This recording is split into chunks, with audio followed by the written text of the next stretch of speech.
Two dudes and a startup. And episode number 8. Number 8. Boom. Okay, this is the episode we're going to talk about recruitment and managing a team and hiring and all of that kind of stuff. Mm-hmm. And I thought we could maybe start off by doing a hypothetical question of what is an A player? What does the term A player mean to you? How do you evaluate somebody's performance as being that of an A player? Well, it's a very American concept, so I will Really? like kind of return to you the question. What is define a player? Oh, we don't use. What do you mean is an American concept? We don't use A player in France for sure. We don't say You like. guys hey, do have the alphabet, don't you? Yeah, but we don't say An like. A player, okay. Hey, we need to hire this guy because it's a player, you know. No, we don't say that. We do not. So is it unimportant for French how somebody performs? No. It's just that we don't use this expression. Oh, okay. How do you Mm, like? He's good. He sucks. Whatever. yeah, stuff like that. Like, oh, you know, this guy is the best in his field, or. Okay, you ran an agency. Yeah. You hired people. I do.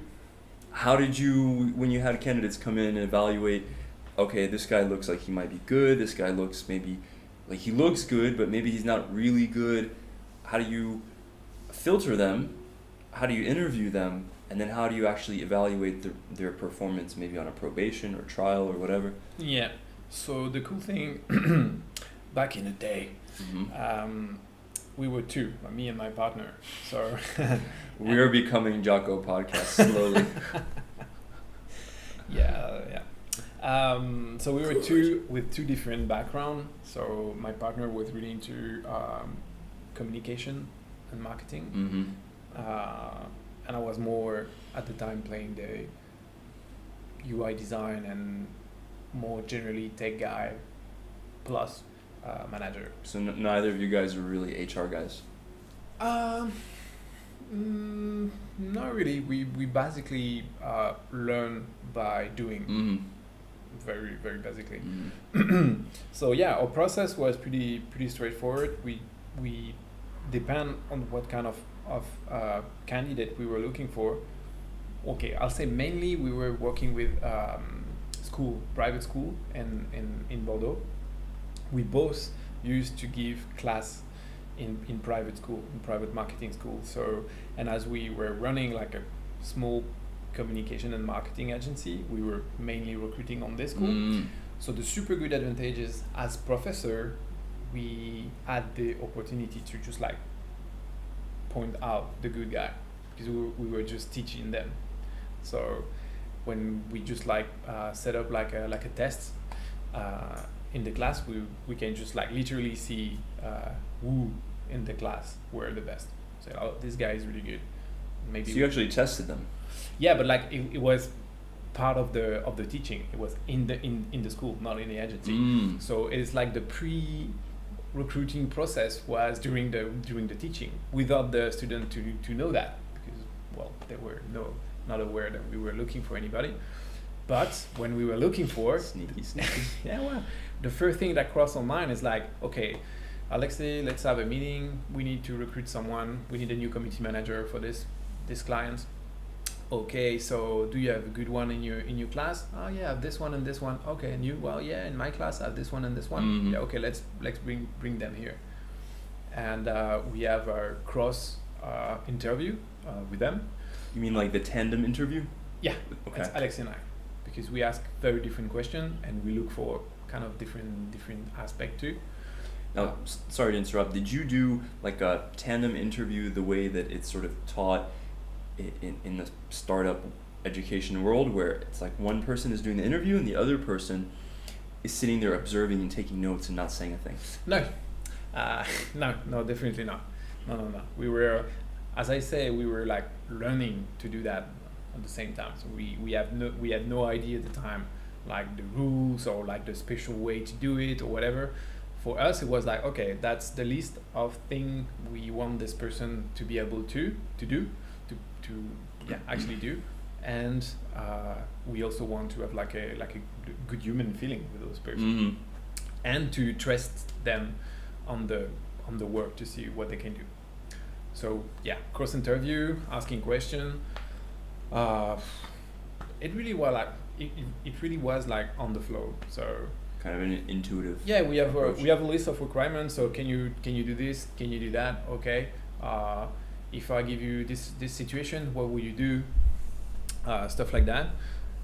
Then we receive every one of them, like 3, 4 of students that we want to work with. Then we choose the 1 or 2 we really want to work with, and we bring them for like a week or 2 into the agency. Like a paid trial? Oh yeah, sure. It's always paid. We never worked with anybody without paying them. Then yeah, we just look at them working, like see how they are able to do stuff without asking us anything. I think that's one of the major quality we were asking. It's like, okay, so you're going to be a community manager. So basically you're going community manager? Yeah. So you're going to manage a community for a customer. And you come from a communication agency, a marketing agency. So you know the basic rule of communication during a crisis, all those stuff. So you know what to do. So we don't want you to all the time come to us as like, hey guys, you have this guy just say something on Twitter. Should I say this or that? We don't want to hear that. We want you to just like manage it. Okay, if you have a question, ask the customer, the client, and if you think you can manage it, just manage it. And what would you call that quality? What would you call it in French? This quality of autonomy. Autonomy. Yeah, okay. It's the same in English. Same in English. Yeah. I think ownership would be a more. Well, I guess autonomy, to my mind, means that like you're capable of doing things on your own. But even if you're capable of doing things on your own, that doesn't necessarily translate to like, I'm going to. I suppose we're just. It's kind of. I will say it's kind of connected. We just want them to be really independent and to be able to take action. Even if they mess up, right? Yeah, sure. Because if you mess up, you mess up, and you're going to learn from that. We're going to learn from that. Yeah. And usually they have kind of a, they're not like stupid. So if like the situation is really critical, they don't feel it, they will definitely ask us. They will not do something completely stupid. And by the time that you've already spoken with them and filtered out the candidates, you sort of have a good feeling about them already. Yeah, exactly. Now, was there any kind of, like, maybe you didn't have a formal process, but kind of things that you were looking for when you talked to that first pool of candidates that said, like, red flags, like, okay, this guy, he looked good, but he just did something that's like... Oh, yeah, we have a lot of red flag. As we are recruiting community manager for this special, like especially for this recruitment, this one, we're looking for a community manager. So it's like, okay, so you want to be community manager and work for an agency. That's cool. Okay, awesome. So do you have some hobby in life? Do you have a blog? Do you have a blog? And like, oh no, man, I don't have a blog. Well, okay, that's kind of a red flag. I mean, dude, you want to be a community manager and you don't have a blog, or you don't blog at all. It's like you're going to manage command on customer blog, and you don't understand this world, how it works. So we don't ask that this way, like directly like that, but it's some question, like that drive us into this. Like if you have a blog, if you have an Instagram, like just like, hey, can you show us like your best Instagram pictures, what it is. Oh no, I don't use Instagram. Oh, okay. So you want somebody who's plugged in to this ecosystem. Yeah, exactly. Otherwise make no sense. So it's like question like that, they don't look like you trigger a red flag, but you do. So but usually all those guys from this school, they were just like super, they would blog, Instagram, Snapchat, all this shit, bro. 10 times more than we do. Did you have any mishires? Yes. Yeah. Yeah, we do sometimes. Okay, so the most terrible one. Okay, it was like for community management manager too. We choose to work with this girl, and she kind of passed the first cross discussion that we have with her, and we onboard her. We choose to onboard her for like a week or two with us, and it was like a drama. It was just terrible. She just like, man, she do like. Okay, so basically we were asking her to do something very specific. So okay, basically in the agency it's like you can come anytime you want. We don't have like strict hour as long as the job is done. So it's basically like the rules, and you can come at any time. You can go like at 4 in the morning if you want. It's an open space. So this day, like we say to this girl, okay, today we have a lot of stuff to give to you to do, like stuff to do. Okay, the first one is you have to go to the customer place and to do this interview with them because we want to post something on the blog. Okay. And so she left, and she just never come back during the whole day. And she just showed up next day in the morning, and we're like, hey, well, thanks for coming. What's up? And she just like, for her it was like completely normal. That's just go do one task and just disappear the whole day. So we try to confront her on this and say like really, really politely, just like, so where have you been yesterday? I mean, we sent you to do this and you just disappear. Oh yeah, because well, I was thinking like this is the only thing you wanted me to do. Like, okay, well that's okay, that's weird. So what did you make you think that we wanted to do that? And she was like start to like kind of panicking a little bit, and she started crying a lot. And it was so weird. I was like, damn, this is what? Super weird. And yeah, we have to eventually to just like get rid of this person. But was that just one incident? Because I can see that. I should accumulate the other. I would just like point this one because this one was so weird and so weird. But yeah, he just go like drama. And one point say, okay, well, thanks for coming. We're going to continue work with you. And did she cry when you? Oh man, she cried again, and she cried when she arrived at her parent place, and we receive a call from her parents. No. We receive a call from the not the director of the school, but the girl that was managing like the student life. Hey guys, okay, so what happened with this girl? And the parents just call us and they say like the week, like the test week was really bad, and I want to understand it because she knows us. We recruit from this school from the very beginning of the agency. Alexi has come from this school, so they really like us. They know that we are like straight, no problem. It was like, what? So we explained to her, and the same day the parents called us too. It was just like so weird. So it was like a huge and just no way that you can figure that on an interview. No way. She was like she looked great on paper, right? Was, on paper and physically. She was there answering question, like good, composed. No problem. Like looked like just a normal person, and boom, first straight out, she just like cracked. Do you think that she was one of these people that? Because her parents called, right? Yeah. So to me, that immediately says that if you're like an adult, supposedly, and your parents are calling to like intervene, I mean, what are they gonna do? Yeah, that's so weird. You know what I mean? It's almost like probably she's the kind of girl that didn't have to struggle a lot in her life. Yeah, it's private school, so all those kids they have money and So maybe she just didn't really ever have to get stressed. Maybe like, I don't know. Stress. I have no idea, or maybe she have like other stress, other stuff going on. I don't know. It's just like those stuff you can't figure it out on an interview.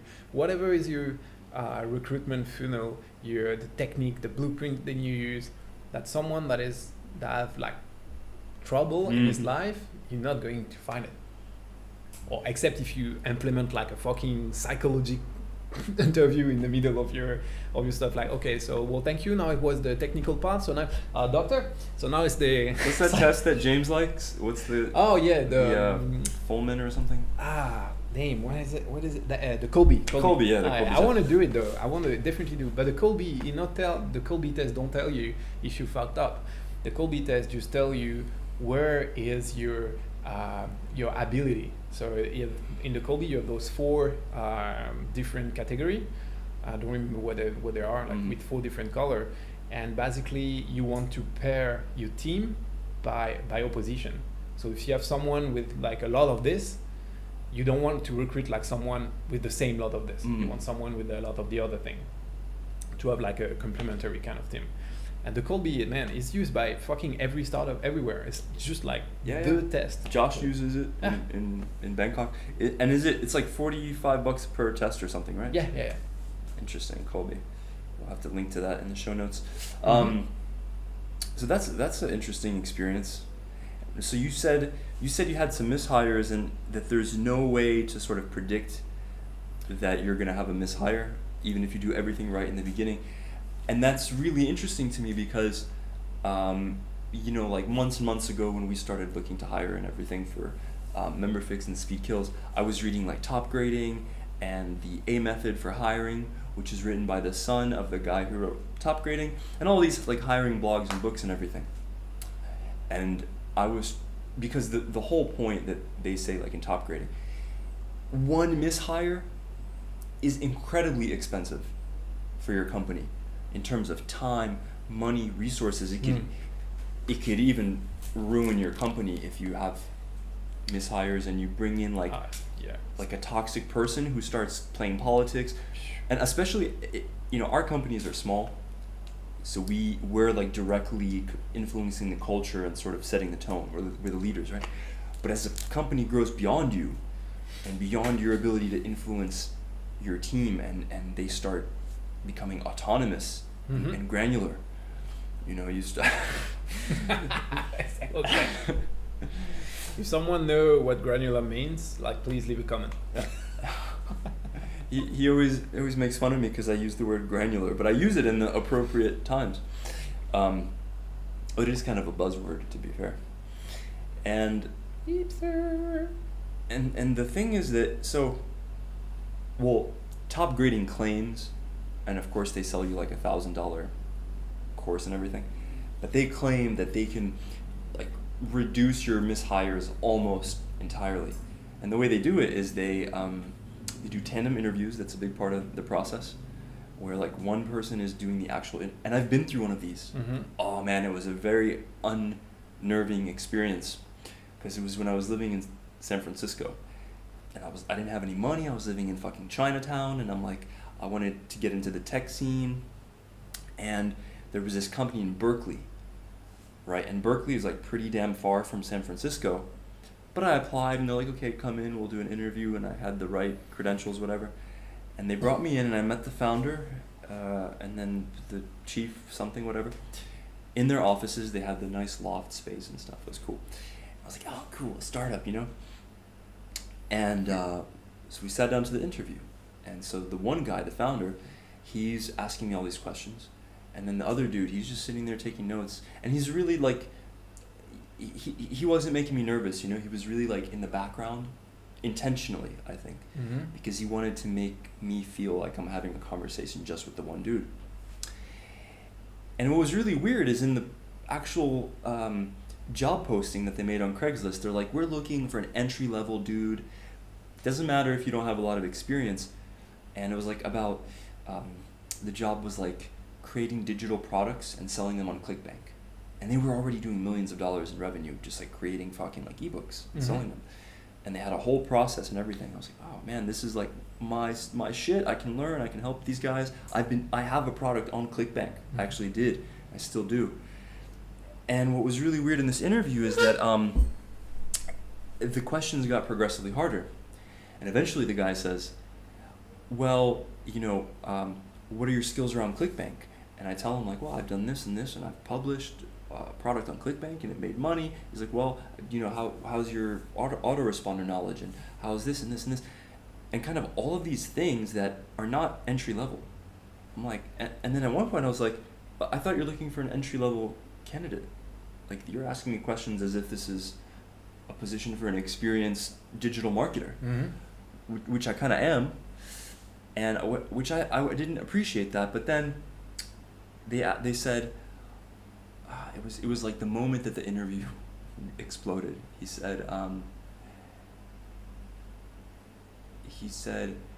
is this like, if this is really the position for you? And I'm like, it is. And they both kind of like looked at each other, and I was like, shit. And I knew in that moment that it was over. Like, they were somehow I failed. Yeah. I don't even know what I did, you know? And the thing is, too, in Silicon Valley, man, is people will go through like 3 or 4 rounds of interviews like that to get a non-paying internship. Yeah, we don't do that in It's France. so Sorry. competitive, dude. Yeah. I didn't get that job.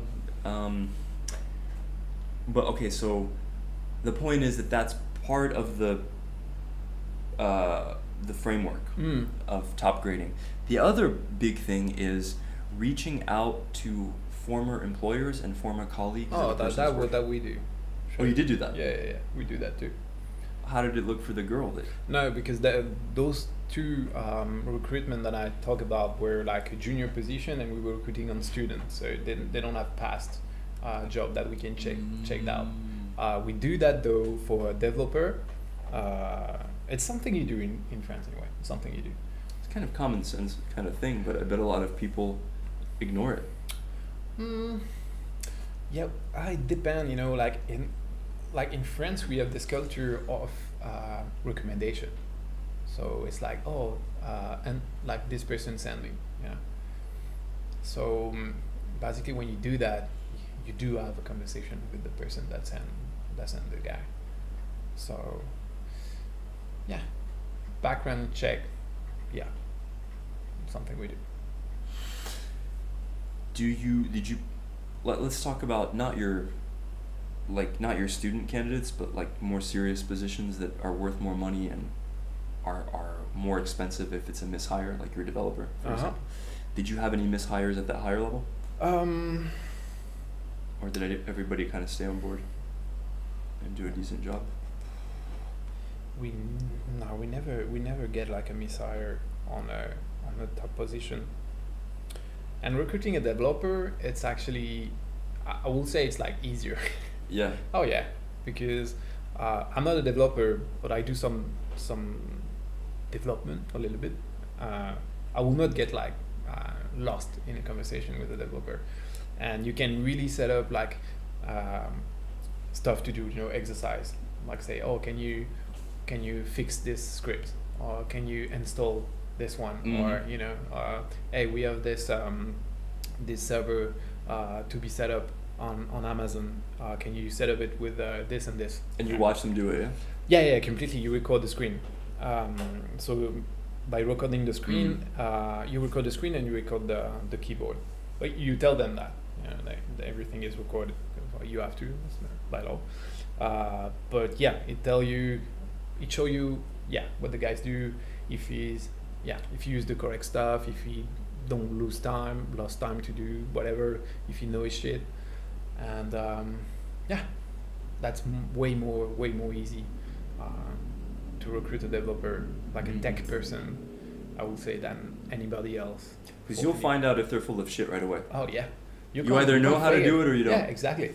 So, hey, can you set up a server with that and that? Oh yeah, sure, I can. Okay, do it. Oh, what's the server? Yeah, boom. and they have to, so it's no problem, you know. Like you can't. If you recruit like a community manager, you say, hey, can you manage like a crisis communication? It's like I don't know, like the brand like do this and this, and you have like 1,000 trolls that just start saying shit on the. Yeah, I can. Okay. But you won't know until it happens. There's just no way. You can say like, okay, did you previously manage like a situation like that? Can you talk about it? Can you show us some, like, you know, if you recruit someone with experience, you can ask those stuff. But if it's a junior, there's just no way. My one of my good friends, Oleg, who lives in San Francisco, really interesting guy because he taught himself how to program. He did not go to school. He just literally, and I was amazed because he was like a young guy. He came kind of from a broken family and stuff. Had a lot of issues as a kid. Maybe that's why he was so driven, I think. But anyway, he taught himself to develop. He got some jobs back when we were living in Philadelphia. Got experience on the job, etc., etc. Moved west to California, to Silicon Valley, and then he told me about the process that he went to get his sort of dream job, which was with, I don't remember the name of the company, but it was one of those huge game development companies that was massively profitable and like really well funded. Mm-hmm. And this was just like right when like the iPhone was getting really popular and stuff, and not popular, powerful, and you could play like really cool games on iPhone and iPad and stuff. And they were just crushing it. I forget what their revenue was. And he said that he had to go in like 3 or 4 times and go through like 90-minute, 2-hour, 3-hour tests by their senior developer who just put him through the ringer, man. And just like really just try to crush his soul. And you only really have 2 outcomes. You either perform or you don't perform. Yeah. And it doesn't matter where you went to school or who your parents are. You can either do this shit or you can't. And it's so competitive. Well, that's the kind of the way Facebook were doing the recruitment since the very beginning. Mm-hmm. So I think it's like really a Silicon Valley kind of stuff. I think so, yeah. And man, and I have to say, dude, living in Silicon Valley, you feel like, this was my feeling, right? I felt like coming out there, like I haven't achieved anything in my life yet. I went out there when I was like 24. I suck. All of these people are smarter than me. All of these people are more ambitious than me. And did I mention that I suck? Yeah. Well, there's like 19-year-old fucking millionaires who like since they were 13 were like so ambitious and driven, and it's so competitive, and it's like, man, what have I been doing with my life up until now? That's how I felt. Okay. Well, I met guys like that in Chiang Mai actually last year, in a group of students. Like not really students, like they were like they were graduate. They were doing like a super extra stuff to be recruited by Facebook. Mm-hmm. Those guys were recruited when they're starting studying in this fucking university. So before they were graduate, whatever, they were already have a job waiting for them in Facebook. That's how weird is that? It's weird, right? Just because this school is like so famous, this program is so nice, they book the students as they sign. Like in advance. Yes. So they have like a seat book on Facebook with like a salary and stock option, all the shit, man, all the shit. And I remember this girl, she had like maybe, I don't know, like 20 something, like 26, 27. And man, like her whole life is like on a fucking funnel to get into Facebook. And everything is programmed. And she's fucking smart, really. There's no problem with that. But I wasn't feeling like, oh, okay, I'm 37 and she probably earned like 10 times what I earn. But man, my life is much better. And she just do nothing. She has no social life except for the Hello, Facebook. for the guys she were like living and studying with. They were in China at the time. She can't have any fucking boyfriend. What do you mean, like she's like prohibited in her contract from having a boyfriend? No. Well, speaking of that, she can't be pregnant for the first, I don't remember, years of her contract or whatever. Well, I understand that. Yeah, sure, whatever. I mean, it's not the understand or not understand. It's just like I just feel my life much fun than her life. So no boyfriends, no friends, just like studying, just to get like a position in Facebook. And she's going to end up like in San Francisco, and all her life is already like traced, basically. So she's going to enter Facebook, and it's even not guaranteed that she's going to keep the job. So she have it, and on the contract she have it for like X months, Then she signed like the contract she have. I don't remember all the shit. She was explaining me all the thing. I was like, oh my god. And I bet that she probably thought that it was like the coolest, most privileged thing in the world to be able to do that. Oh, for sure. Oh man, yeah, definitely. When she say that, because we were like, hey, what did you do, whatever. And I was like, okay, so what did you? Oh, you know, I'm in this school and I'm going to work from Facebook, and I can like feel that she was like playing that as a fucking ace card. Yeah. Facebook. Yeah. And I was like absolutely no reactive to it. I was like, okay, cool. And you, what are you doing? She's like, wait, did you hear Facebook, me? bro, Facebook, bro. And I was like, okay. And then it was like, oh, damn, man. It's like, okay. See, but she wasn't counting on you being French and so nonchalant about everything. maybe, I don't know.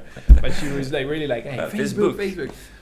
And yeah, whatever. Just my point is like the way Facebook recruit now is they recruit before the people they recruit is able to be recruited. Does it make sense? They recruit you as you don't know shit. You don't even into the school. And that's creepy to me because we talked about this like they book you.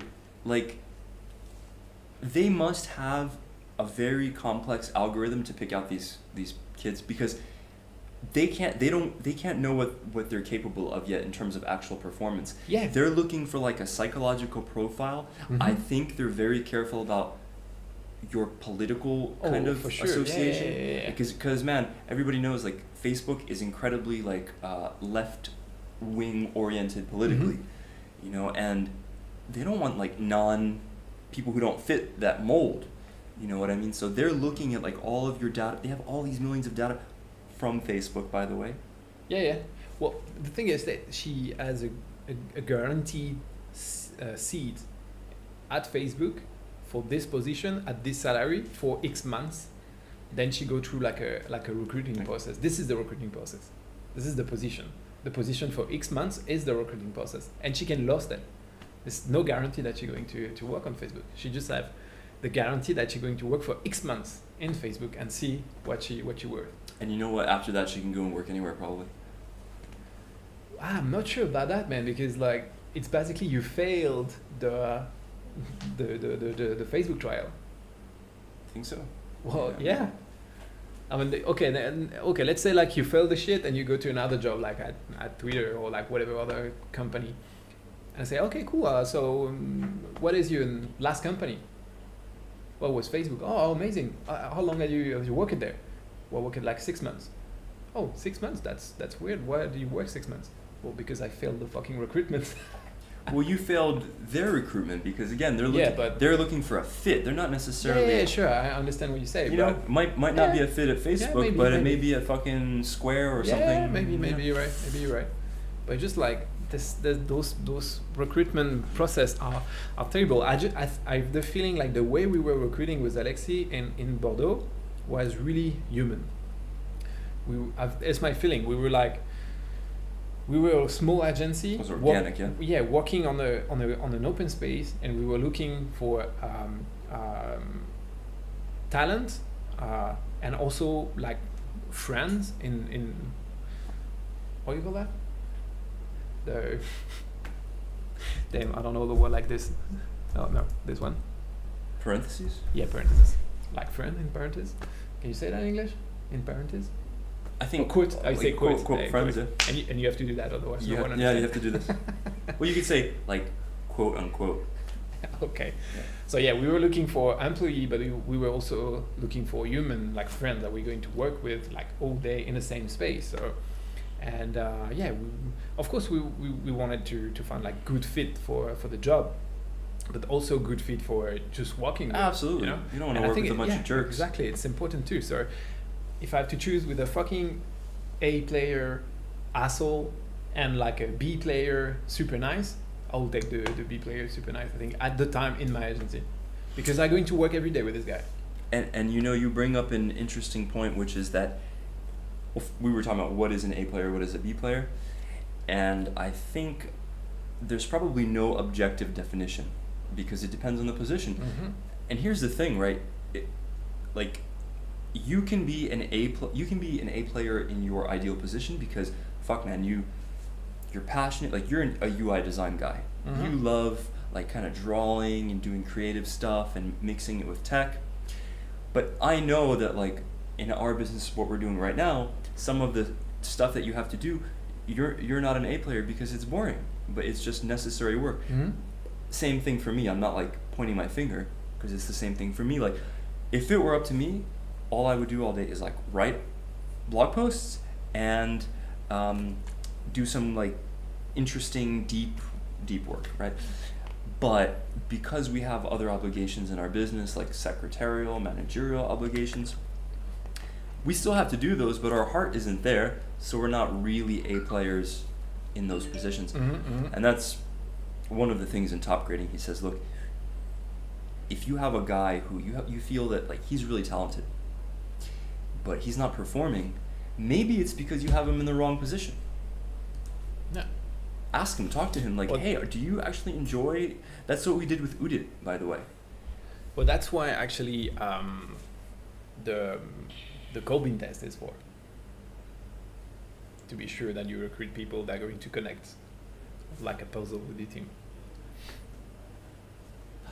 I don't know anything about the Colby test. I can't speak on it. That'd be cool if we took it though. Only $45 a Yeah, piece, yeah, right? yeah, Yeah. yeah. Well, so we had, now talking about like our hiring for MemberFix and SpeedKills, when we launched speedkills.io in August of 2016, so that's 1, 2, 3, 4, like, I don't know, 6 or 7 months ago? Yeah, 6 months ago, 6, 7 months ago. When we started talking about it in August, we didn't really do anything until like September, November, right?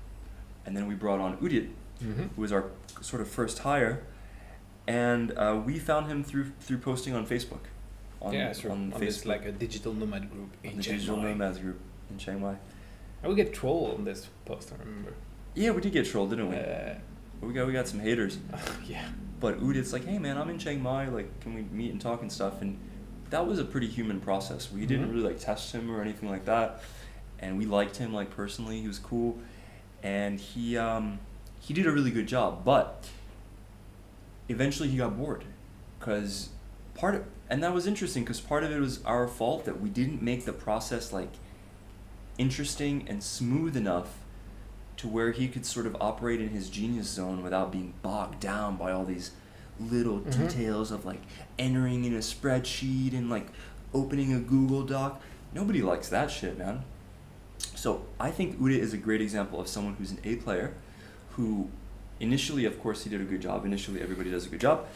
But eventually got bored, and I spoke with him, and I was like, hey, man, like, are you enjoying this? And he's like, not really, dude. It's kind of a drag. I said, cool, man, no problem. Like, let's keep our friendship. Let's keep our relationship. I'll keep a contract open on Upwork so that you can clock hours if you ever need some work.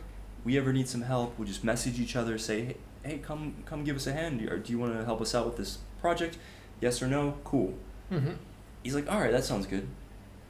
And so what that allowed us to do is A, refine our processes to make them more interesting, and B, to bring on somebody with a little bit more of a like skin in the game who wants a more long-term position. Because Udit, he's doing his own stuff. He's an entrepreneur as well. Yeah. So that, like what you said, man, you learn through doing it. You can read all the books you want, but god damn it, you have to get after it in real life as well. Yeah, and every company is different. Every founder is different. So yeah, that's true. You can apply the same blueprint. I mean, you can do it, but it's not going to work the same way for every company. So yeah. Now, Udit is Indian originally, but he's been traveling the world and stuff. And so again, we have two companies. We have SpeedKills.io, which is the hosting company. We have MemberFix, which is the WordPress/membership site support company. I've had MemberFix for 3 years now. And initially when I had it, I was doing everything myself. And then at some point, somebody told me like, hey, you should really hire people and scale this business out. I said, okay. So I tried to do that. So what I did is I hired, like on Upwork, I went on Upwork and hired some like Indian guys and dudes from Bangladesh and stuff, and it was a disaster. Now I'm not necessarily blaming them or like saying that they didn't do a good job or whatever. Part of it was that our price point was too low at that point. Part of it was that I really didn't know how to hire and just didn't have the experience to sort of know what to look for. But the point is that you're not always gonna like have success hiring right out of the gate. But through all of the years of like working with contractors and stuff, I did find in general that contractors from like South Asian countries, they have a different approach to work and responsibility than the West and Eastern Europe. Mm-hmm. Please talk about that a little bit, your experience as well. Well, okay, so my experience comes mostly from the fact that I have a lot of friends that work with Thai. With Thailand, Thais yeah, in specifically, Thailand, okay. specifically with Thai. So they told me the story basically, Mhm. and at the moment, helping to open a co-working space here on the street. You are helping to open a co-working space. I help Philip, which is the owner of a resort on the street Mhm. that I opened the co-working space. So he had to work with Thai. So I have to because I help him to do that. Mhm. So man, okay, so like we hire those electric guy to set up the whole electric stuff into the room, the main room of the co-working space. Dude, super simple job, really. It's like, okay, you have the main line is here. We just want to extend it inside the room, like all around the bottom of the wall. Then you put like a plug here and a plug here, and a line that go from the wall to this table. And inside the table, you already have like plug and stuff, so it's already done. You don't need to do anything on the table. Just put the line. Mhm. The table is in the middle of the room. Here are blueprints. You can see the table, where we want to plug the stuff and everything. Okay, Cap. And they Cap. confirmed that they understood Oh everything. yeah. Sure. Yeah, no problem. Okay, cool. We'll let them work. Man, next day, get back in the room. Dude, first thing, like the table is not in the middle anymore. She's like 1 meter on the left. It's like, okay, that's weird. Where the table moved. Then I go around and I see that the line they put between the wall and the table is like twice the size that we asked for on the blueprint. And we give them the blueprint and we show them like really like we take the guy and say, okay, look, you see the floor, they have like square on the floor, so we want 2 square like this size here from the wall to the table. Okay, Cap? Yeah, Cap. Okay, man, double the size.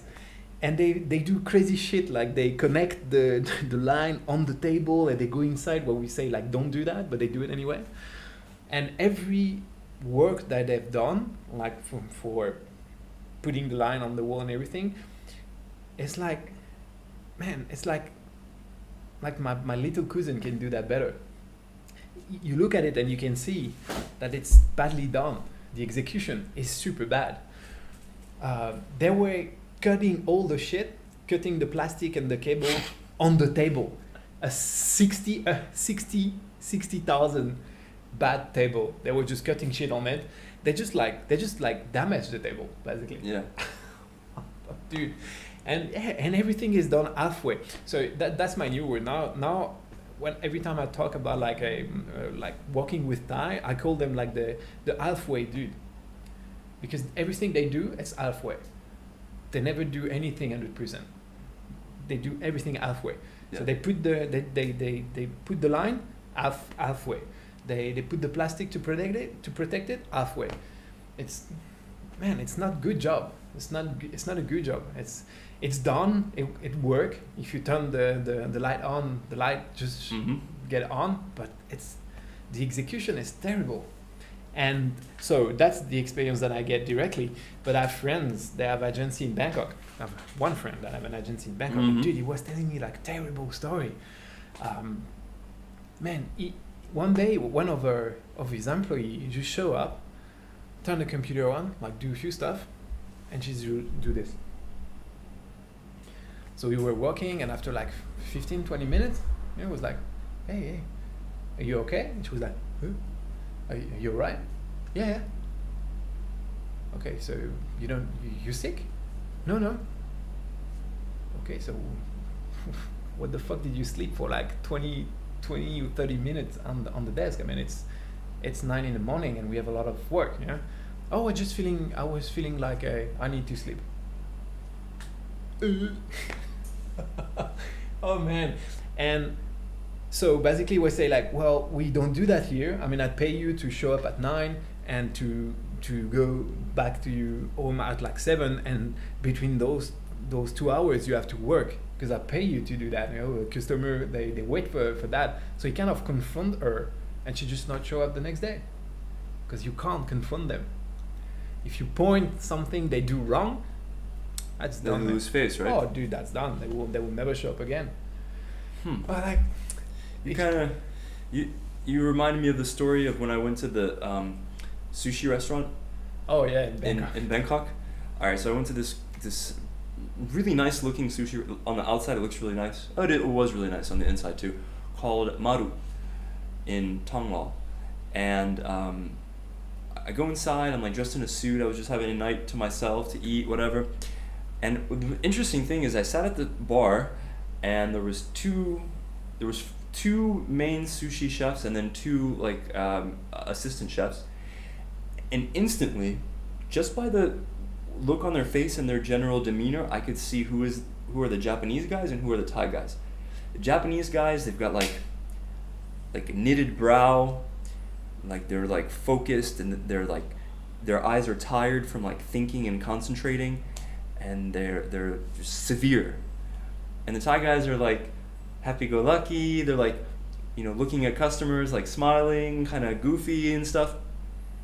And like that, to me, was like a perfect picture of how you would compare like Western thought. And I know Japanese doesn't really qualify as Western thought, but the ethic of thinking things through, following through with good execution, paying attention to details. It's not something that's rewarded in a lot of Southeast Asian and Asian cultures. It's not just Thailand, and it's not all Thais, by the way, I know we're generalizing, of course. There's many very bright and brilliant people from every culture. But like working with Filipinos, there's like, you would think that there's like a hurricane every day. It's like, oh, what happened to you yesterday? You weren't online? Like, what happened? Oh, yeah, my grandma I had to go visit her in the village. She was sick. Or like, oh, well, we had our power out. And they do have a lot of power outages in the Philippines, to be fair. But the thing is, you don't know if they're full of shit or not. And a lot of times they are, because they can be, because their culture doesn't have this ethic of ownership and pride in your work, and that work is sacred. No, it's just this thing you do to get a little money, and you have to, and then you chill. And you have so much work that they don't care.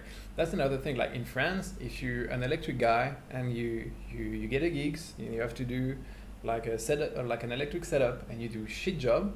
So well, first you have like a lot of chance to get fired in the middle of the job. 'Cause like if it was me and I just show up middle of the day, I see the shit you do, say, bro, what the fuck, man? it's not what I asked, or you just don't know what you do. So then you will get like a super bad reputation.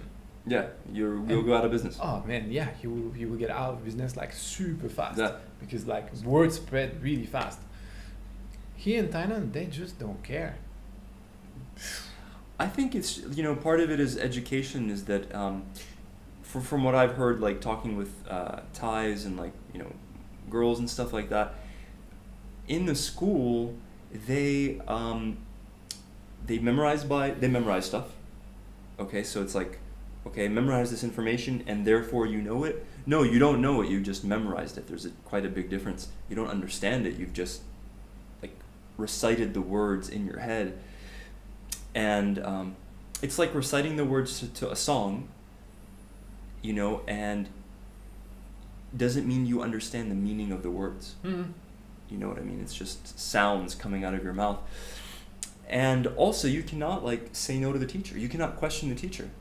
Well, what if the teacher is full of shit? I remember when I was in 11th grade, I was in an American history class, and it was like an advanced class that you got college credit for. It's called AP American History, I think. And this is a thing in the U.S., like especially in the southern states that are more conservative. Every morning, you'll love this. You at like 8 o'clock, on the intercom comes on the announcement saying, "Okay, now everybody stand for the Pledge of Allegiance."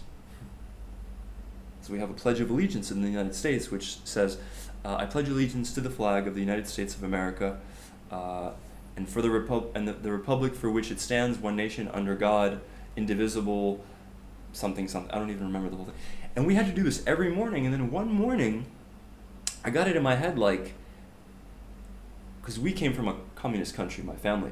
I didn't live through it, but I heard the stories, and I just thought, this is kind of Orwellian shit. This is some 1984 shit, because I have to stand up and, like, put my hand on my heart like a robot and say, like, talk to a flag, and that I support the flag. Man, like, I'm a kid, like, I thought it was whack, and I just said, I don't want to do it, and I stayed sitting, and everybody gets up, and I'm sitting, and my teacher's like, and he was a doctor, he was like a smart guy, he was a doctorate professor, older guy, he's like, "What's wrong with you?" I said, I don't want to say it. He said, "You have to say it." I said, "I have to say it? I'm not going to say it." And now that you told me that I have to say it, I'm definitely not going to say it. And and everybody's looking at me, they're pissed, because I'm holding up the show, they're like, "Oh, this fucking guy, he always does shit like this, like, he's got to be the contrarian motherfucker." But man, I thought it was crazy, and I said no, and they sent me to the principal's office, and then after that, they're like, "Oh, it's Victor again? Okay, just let him sit." Eventually I kind of got my way. And the thing is that you cannot force people to be loyal to your company. You cannot force people to be loyal to your country. You have to build trust, and you have to put them through some kind of stress. Like in World War II, why was the country so patriotic? Man, because we had to go out and fucking die and struggle together for something that we believed in, freedom. Mm-hmm. But we don't really have that. But anyway, I kind of got off topic. Well, at the end, like in Thailand, they don't have this like idea of like be proud of what you've done and just like, or do like a proper job, or at least like double check if you actually do a proper job. And I think I have absolutely not the passions. Can I say that, the passions to just like teach like a grow up how to be a grow up. Oh, the patience, yeah. Oh yeah, it's just like I want to work with people. They're already like ready to work. Exactly. And this is what you expect from a professional. So yeah. Yes. And I guess the culture here, excuse me, kind of mirrors, our experience with like working with like people from India or South Asia, Bangladesh, India, Pakistan, is they won't tell you no. Oh yeah, like, that's "Hey, true. can you deliver this by tomorrow?" Yeah, absolutely. Sure. Absolutely.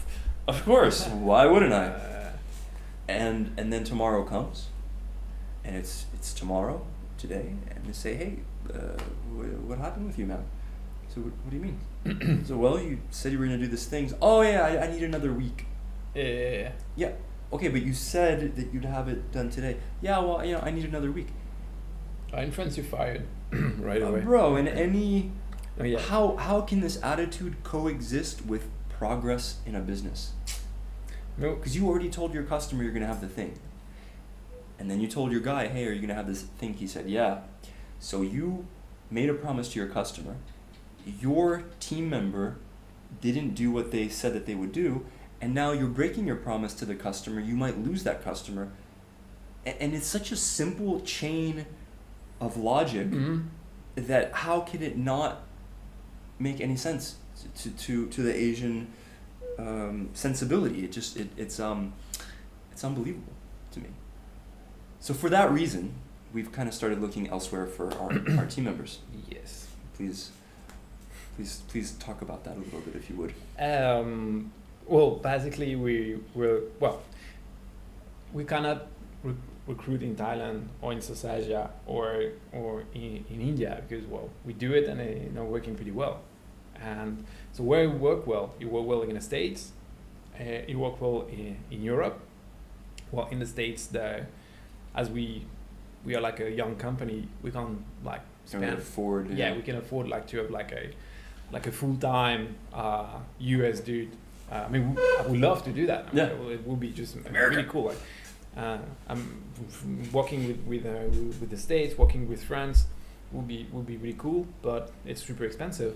But we still want this like level of work quality, work ethic, that Ownership. ownership that you get from Europe, from the States. So where can you looking for?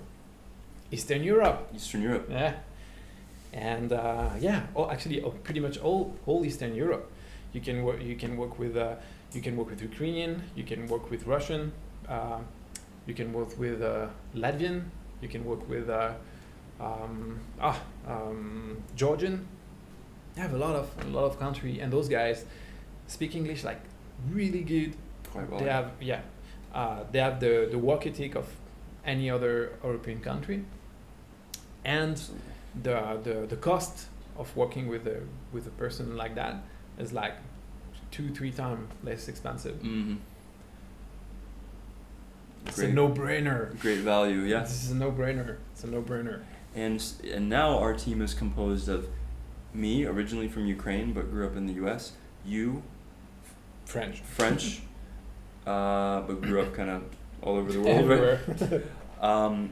Udit, and by the way, our team, and this is kind of an interesting quirk of our company so far. I mean, hopefully we'll have full-time team members at some point, but right now, with the exception of you and I, everybody's a contract team member, which, by the way, really speaks to the quality of the people that we were able to recruit from Eastern Europe, because these are contract guys working with the same sense of ownership and problem solving of like a full-time person. Like, they don't think like, oh, this is just a contract hourly gig, so I'm just gonna half-ass it. No, they're like, oh, okay, they gave me a job to do. I take pride in my work, you know.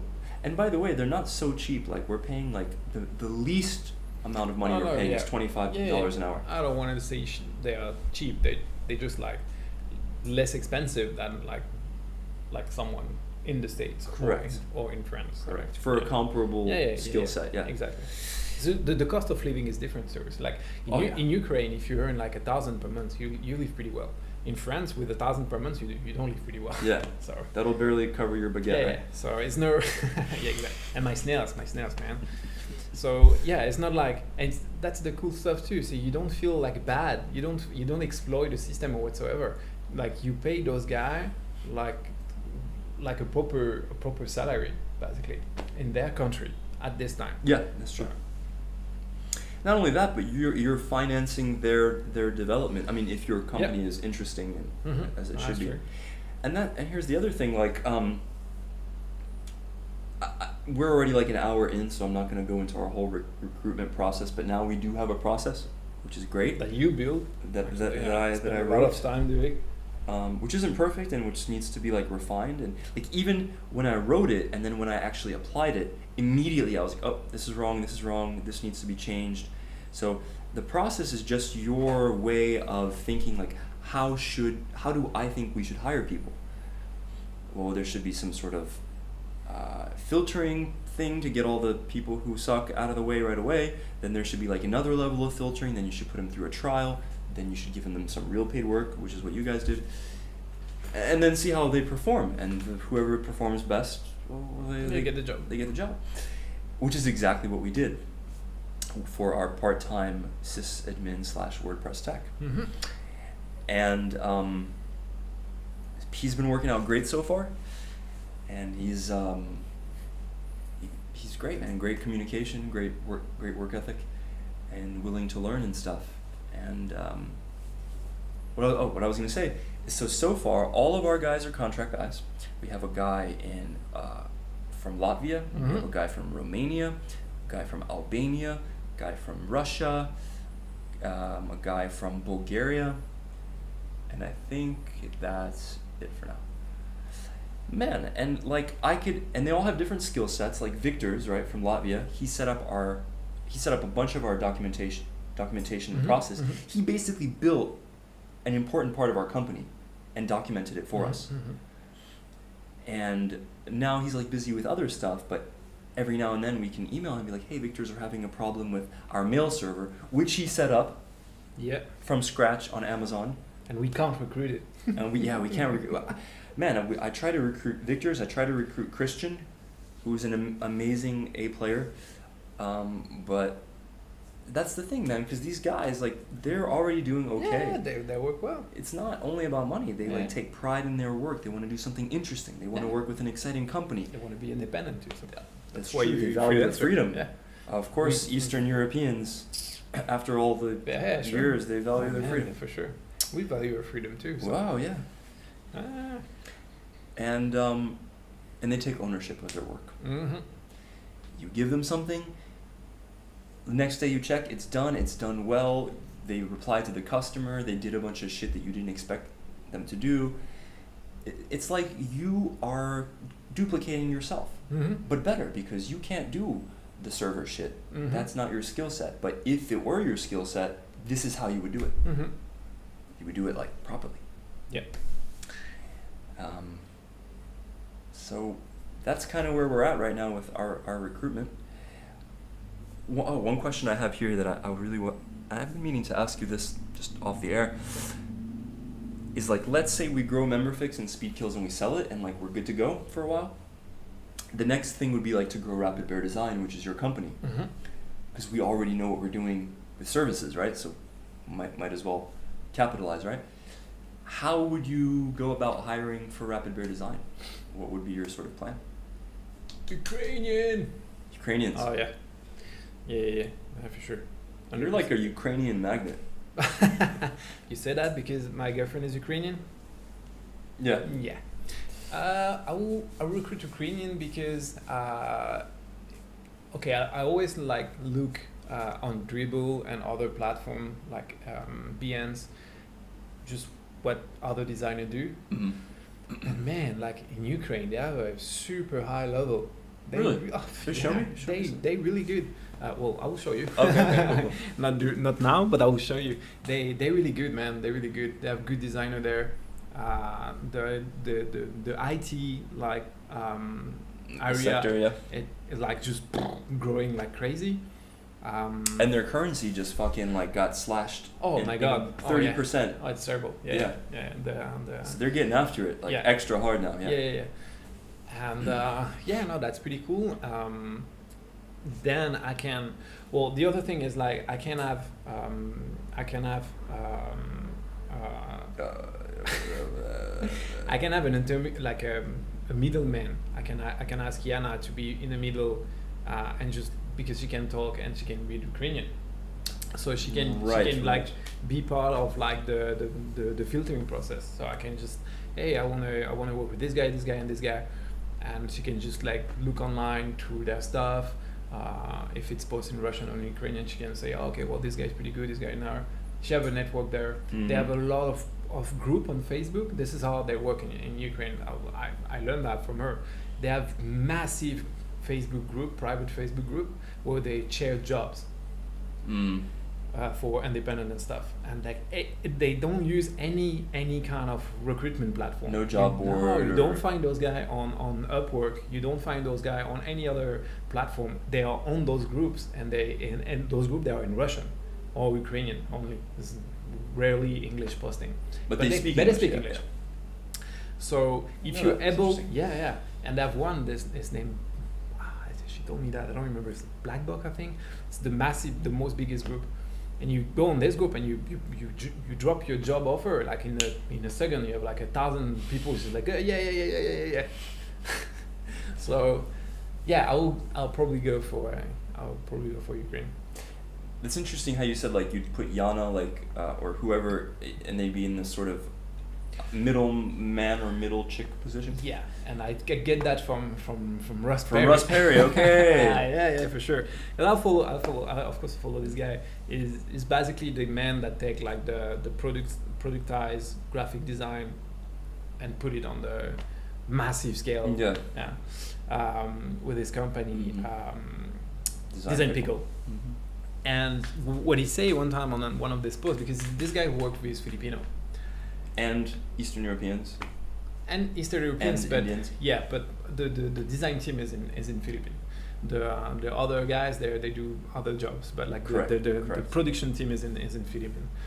And he say like, if you want to manage a team in another country, you need a manager from this country. Correct. Like, it can't be someone from, it can be you, it can be someone from the States or from France or from whatever. If you work with Ukrainian, you need an Ukrainian to manage them. If you work with Filipino, you need a Filipino to manage them. I mean, it's not that you need it, but it's going to ease the communication Absolutely. 10 times. Absolutely. And I kind of agree with that. Yeah, it makes sense, man, because I mean, it's natural that you will be more receptive to somebody who like understands you, understands your culture. Yeah. I think especially in Ukraine, because from all the shit they go through, I think it's much better for them to speak with another Ukrainian. Absolutely. So yeah, it will be when we will switch to Rapid Bear, I think the focus will be to recruit designer from Ukraine, Mhm. then to apply all the fucking experience that we build right now Mhm. into growing the company. And it's so cool, man, too, because like now that we've spent so much time on services and now that we're actually seeing success, man, like we can replicate what we're doing, and we can even like all of our standard operating procedures and our templates and our docs and the applications that we use, we can transplant a lot of that stuff, and we could just keep building successful businesses and Sure. over and over and over again. I agree. Because now we finally like know what we're doing, and it's really exciting. Yeah. Yeah. Usa. Us. Oh, maybe we should just real quick touch on one last thing, which is what if you are recruiting like a business partner? Whoa, yeah. Well, that's man. I think that can be could be an episode, right? It have to be an episode because that's Partnership. Well, we did have a partnership episode, didn't we? Like the first or second one? can't even remember. I'm not sure. I think you can.